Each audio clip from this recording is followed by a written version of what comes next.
a vida diária, eu amo ensinar a palavra de Deus, porque eu sei o que a palavra fez por mim e creio que se você agir de acordo com a palavra e aplicá-la à sua vida, ela fará a mesma coisa por você. Sabe, na Bíblia nós vemos a frase em Cristo várias e várias vezes, especialmente nas epístolas. Paulo ele falou muito sobre a nossa posição em Cristo. Por exemplo, diz, em Cristo nós estamos sentados nas regiões celestiais com Ele. E você diz, espere um minuto, os meus pés estão aqui na terra? Bem, nossos pés estão aqui, mas o coração está lá. E assim, hoje eu quero falar sobre o que significa estar em Cristo. Eu acredito que significa não ter nada em si mesmo e tudo nele. Saber que não somos nada sem Ele, mas com Ele você é tudo e que você não pode fazer nada sem Ele, mas com Ele e através dele, com Ele em você e você nele, você pode fazer o que for preciso fazer na sua vida. Sabe, eu me chamo de tudo, de nada. Tudo em Cristo e nada em mim mesmo. E todo o nosso valor está nele. Pare e se pergunte, o que você tem? O que te faz se sentir valioso? Bem, por muito tempo para mim, isso era a realização. E eu sou motivada pela realização. Devemos gostar de realizar coisas, mas o meu valor e mérito em Cristo é porque Ele morreu por mim e porque eu creio nele. E sabe, Paulo queria se livrar de tudo que ele tinha em si mesmo e ser achado e conhecido em Cristo. Você precisa entender Paulo para compreender o impacto disso aqui. Paulo era realmente muito culto, um homem brilhante, extremamente religioso. Ele não era apenas fariseu, mas fariseu dos fariseus, e você, no minuto, verá algumas coisas que ele vai dizer em Filipenses. Filipenses 3, 4-9. Ele diz, embora eu mesmo tenha pelo menos fundamentos para confiar na carne, se qualquer outro homem considera que tem ou parece ter motivos para confiar na carne, em suas vantagens naturais e externas, eu tenho mais do que todos eles. Ele disse, eu fui circuncidado no 8º dia. Essa era uma lei judaica. Eu sou da nação de Israel, da tribo de Benjamim, sendo hebreu e filho de hebreus. Quanto à observância da lei, eu era do partido dos fariseus e, quanto ao zelo, era perseguidor da igreja. Segundo o padrão da justiça da lei, suposta justiça, retidão e posição correta diante de Deus. E a lei diz que você pode ser justificado diante de Deus fazendo tudo isso. Então percebemos que ele disse, de acordo com os padrões da lei, a suposta justiça, então, não era a verdadeira justiça, mas eles pensavam que era, debaixo da antiga aliança. Eu provei ser inocente e nenhuma falha foi encontrada em mim. Mas tudo que poderia ter sido ganho para mim, eu passei a considerar como combinada perda por amor de Cristo. Em outras palavras, o que Paulo disse é, eu desisto de tudo. Porque agora eu entendo que isso não é nada, não é isso que me torna justo com Deus. O que me torna justo com Deus é a fé em Jesus Cristo. Isto é muito difícil para nós entendermos. Obviamente, devemos fazer boas obras, mas acho que a minha pergunta é, você está trabalhando para ser aprovado ou você foi aprovado para esse trabalho? Pense nisso.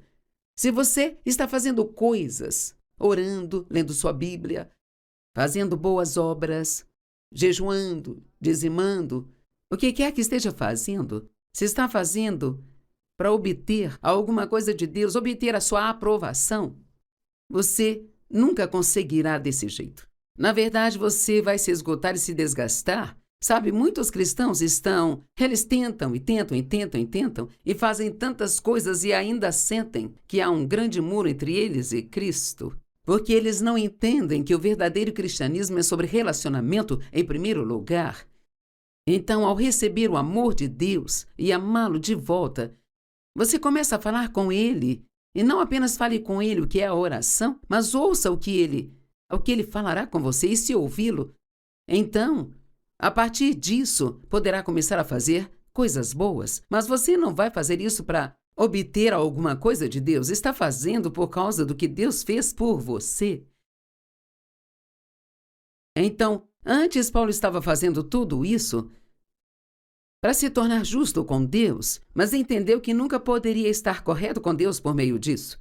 Então ele diz: vou desistir de tudo, da minha reputação, a minha formação não significa nada, minhas boas obras não significam nada.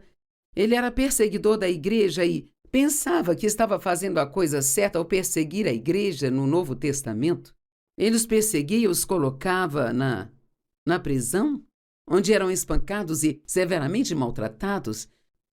Então, no verso 8, ele diz: além disso, considero tudo isso como perda, em comparação com a posse do privilégio inestimável, a esmagadora preciosidade, o valor superior, como também a vantagem suprema de conhecer a Cristo Jesus, meu Senhor, e progressivamente me familiarizar mais profundo e intimamente com Ele. Esta é a tradução amplificada, ela é um pouco mais longa, mas tem algumas palavras lindas aqui. De percebê-lo, reconhecê-lo e compreendê-lo mais plena e claramente. Você entende realmente o caráter de Deus? Sabe o quão bom Ele é? O quanto Ele é fiel? O quão justo Ele é? Ele é quem te cura, Ele é a sua paz. Ele é tudo aquilo que você precisa e você está nele e ele em você. Esqueça por alguns minutos tudo o que você acha que precisa fazer para ganhar qualquer coisa de Deus e apenas se concentre em sua fé. Ponha sua fé em Cristo, ponha sua fé em Deus, ponha sua confiança nele. Por causa dele perdi todas essas coisas. E considero tudo isso como mero lixo, como refúgio, para que eu possa ganhar e receber a Cristo, o Messias ou ungido. Então, talvez você seja uma pessoa muito culta, você tem muitos dons e grandes talentos, talvez seja um cantor ou um palestrante, alguém brilhante. Eu não sei, talvez tenha feito alguma grande invenção que lhe rendeu milhões de dólares, pode ser um zilionário, e tem tantas coisas, tem tudo que qualquer um poderia querer, e isto o faz se sentir importante. Mas quer saber, nada disso realmente o torna importante. Isso pode fazer o mundo pensar que você é importante. Mas você tem que ter isso em mente. Seu tempo aqui nesta terra, ele vai chegar ao fim. Agora sei que se estiver na casa dos 30 ou 40, você não pensa nisso. Mas cada ano que passa, você envelhece. E então um dia desses você será velho. E você chegará ao ponto em que você só terá um restinho de tempo, até chegar ao ponto em que você não terá mais tempo e terá que deixar este mundo. Todos estamos só de passagem, esta não é a nossa casa. Então você terá que lidar com a eternidade. E quando estiver diante de Deus, no dia do juízo, e ele disser: por que eu deveria deixá-lo entrar no céu? É melhor você ter somente uma resposta, que é: porque Jesus Cristo morreu por mim, eu pus minha fé nele. Se sua resposta for: eu fiz isso, eu fiz aquilo outro e mais aquilo, você não entrará. Porque nós somos salvos pela graça, não pelas obras, para que ninguém se glorie. Leia Efésios 2, 8 e 9, se ainda não conhece esta escritura. E então ele continua e diz: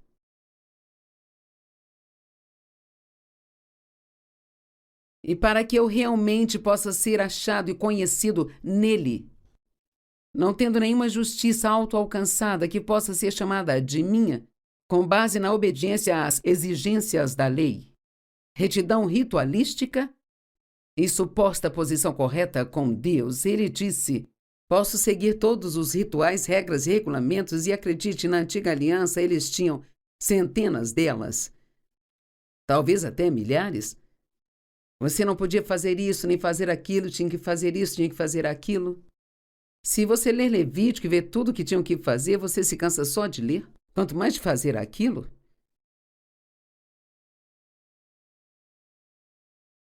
Mas eu quero obter essa justiça genuína. Você sabe o que é justiça? É estar no relacionamento correto com Deus. Quão maravilhoso é dizer, eu estou correto com Deus.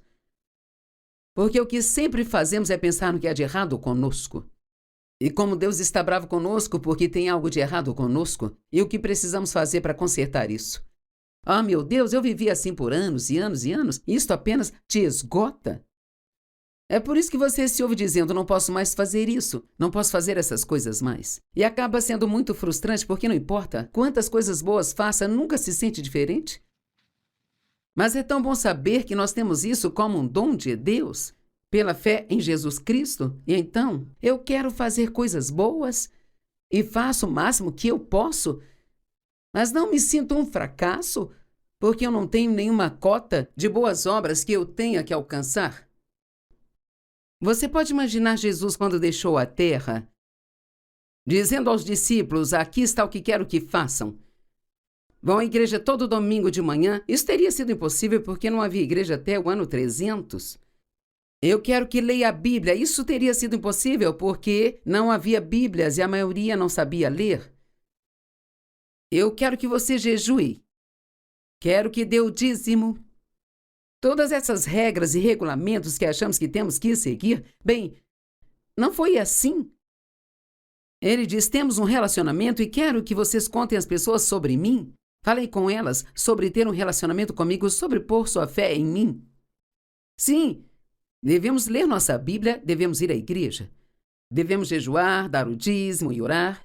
Mas não devemos fazer isso porque somos obrigados. Nunca diga, eu tenho que ir à igreja, eu tenho que orar, eu tenho que ler a minha Bíblia. Você não tem que fazer nada disso para ir para o céu. Se for inteligente, vai querer fazer isso porque ler e estudar a Bíblia é como aprendemos a viver. Mas não põe o carro na frente dos bois, porque se fizê-lo, ficará frustrado o tempo todo.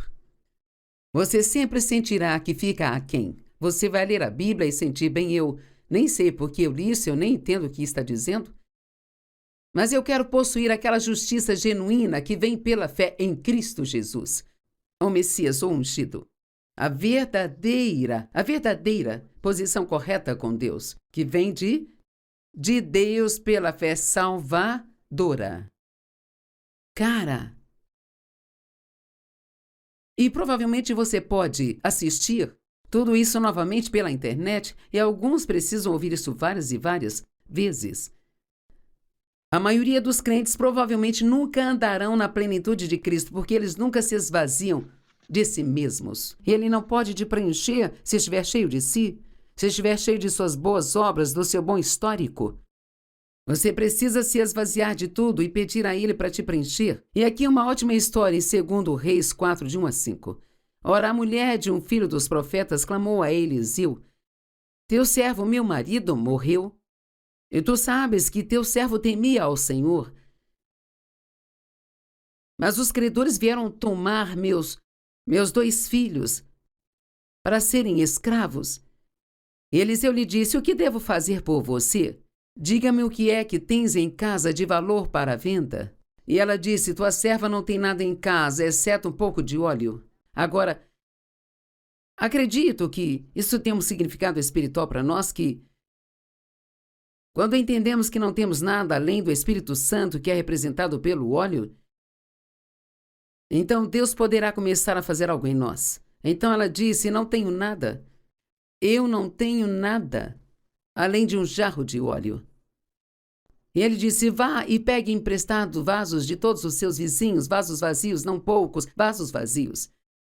E quando entrares, feche a porta atrás de ti e de teus filhos, e comece a derramar o óleo que tens em todos esses vasos, separando cada um quando estiver cheio. Então ela se afastou e fechou a porta atrás de si e seus filhos, que eles trouxeram os vasos, e ela derramou o óleo. Ela derramou o óleo até ficar 100 vasos.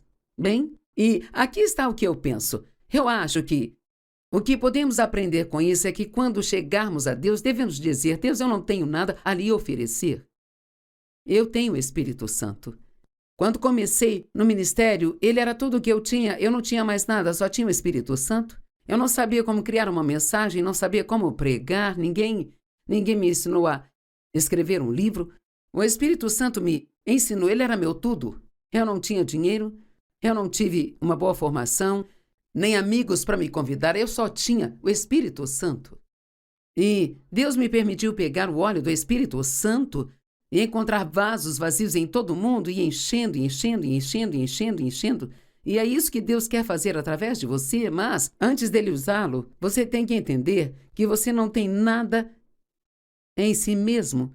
E então tudo que você pode fazer, só pode fazer porque Deus lhe deu o dom para isso. Há uma escritura no Novo Testamento que diz: o que podemos dar a Deus que não nos tenha sido dado primeiro? E assim, tudo aquilo que nós temos, o meu dom de falar é um dom que Deus me deu. Se você é um grande cantor, isso é um dom de Deus, portanto não se sinta orgulhoso por isso. É graças a Deus que você tem.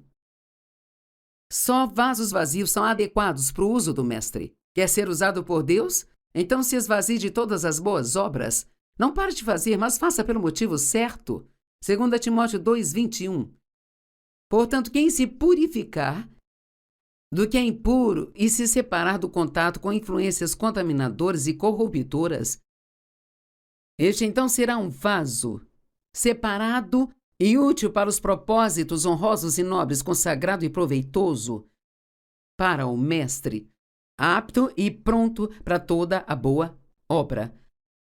Você deve deixar o Espírito Santo trabalhar em você para torná-lo apto para o uso do mestre. Provérbios 28:1. Os justos são ousados como o leão. Quando você sabe quem você é em Cristo, se torna ousado. E sabe, todas as coisas que fazemos de errado, as nossas bagunças, nossas quedas, pecados, nossos erros, Jesus entende isso. Tenho boas notícias para você. Deus não está bravo com você. Sabe, eu passei anos com esse vago sentimento de que Deus estava bravo comigo. Hebreus 4:15-16. Eu amo esta escritura. Pois não temos um sumo sacerdote que seja incapaz de entender e simpatizar e ter um sentimento compartilhado com nossas fraquezas e enfermidades, e sujeito aos ataques da tentação, mas temos um sumo sacerdote que foi tentado em todos os aspectos, assim como nós somos, mas ele nunca cometeu pecado. Imagine isso, sabe? Jesus foi tentado de todas as formas que você foi tentado, ou que eu fui tentada também, ou que seremos tentados. Então ele entende tudo o que nós passamos. Aproximemo-nos sem medo, com confiança e ousadia do trono da graça, da misericórdia de Deus, do seu favor imerecido para conosco, pecadores, para que recebamos misericórdia pelas nossas falhas. Você quer receber misericórdia de Deus? Ela está disponível para você. Receba a sua misericórdia. Pare de se punir pelas coisas erradas que você fez no passado e receba a misericórdia dele. Para que recebamos misericórdia por nossas falhas e alcancemos graça e ajuda para as nossas necessidades. Ajuda apropriada e oportuna, chegando exatamente quando nós precisamos. Sabe, eu não sei de você, mas às vezes eu sinto que eu sou. Bem, não sinto mais que sou estranha, sei que sou única, mas costumava me sentir muito estranha porque eu não era como todo mundo. Não sei o que nos faz pensar que temos que ser como todo mundo, mas pensamos assim. Eu sentia que ninguém me entendia. Eu amo esta escritura porque ela diz: temos um sumo sacerdote que nos entende. Deixe-me dizer algo hoje. Jesus entende você. Ele entende tudo o que você passou, tudo o que você está passando, tudo que você ainda vai passar. E Ele é por você e não contra você. Ore com ousadia.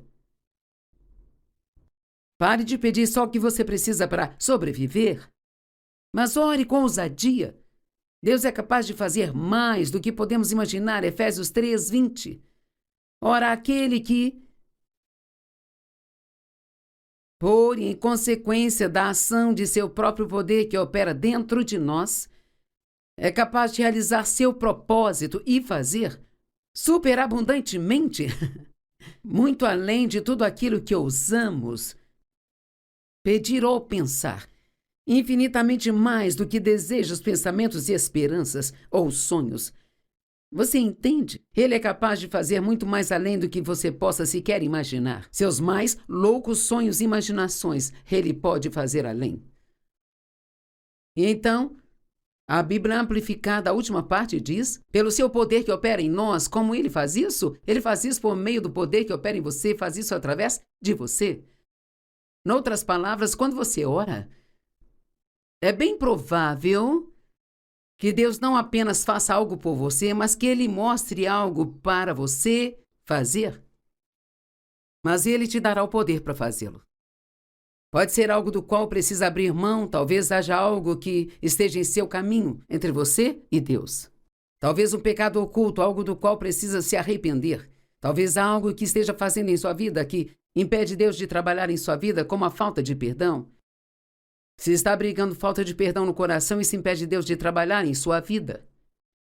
Não tenha medo de se encontrar com Deus e ser honesto com Ele e deixar que Ele seja honesto com você. Leia o livro de Salmos e veja como Davi foi honesto com Deus. Sabe, ele falava com Deus exatamente como se sentia, mas sempre fechava o ciclo, voltando e dizendo: mas eu confio em Ti. Eu ponho minha confiança em Ti. Nossa justiça própria é como trapos de imundícia. Mas o que Deus nos oferece é a justiça de Deus em Cristo. 2 Coríntios 5:21. Por nossa causa, Ele fez de Cristo virtualmente pecado, sabe? Jesus não apenas tomou o nosso pecado, Ele se tornou pecado naquela cruz. Cara, aquele santo, Jesus, pendurado naquela cruz, tornando-se pecado, eu não consigo nem sequer imaginar quão terrível isso foi para Ele. E quer saber? Ele matou o poder do pecado ali naquela cruz. Ele o levou para o túmulo. Ele foi até o inferno e tirou as chaves do inferno e da morte de Satanás e ressuscitou vitoriosamente no terceiro dia. E Ele está vivo hoje, e Ele está vivo em você, se você o quiser em sua vida. Por amor dele, Ele fez pecado aquele que não conheceu o pecado, para que nele, por meio dele, nós pudéssemos nos tornar revestidos, vistos como estando em exemplos da justiça de Deus. Em Cristo. Sabe o que escrevi no final desta mensagem? Uau, uau, uau. Não, uau, ponto de exclamação, uau, ponto de exclamação, uau, ponto de exclamação. Nós fomos justificados com Deus. Eu oro agora para que, em nome de Jesus, se você tem se sentido culpado e deixado a culpa te separar de Deus por causa dos pecados do passado, que hoje você receba o perdão e a sua misericórdia. E então comece de novo. Deus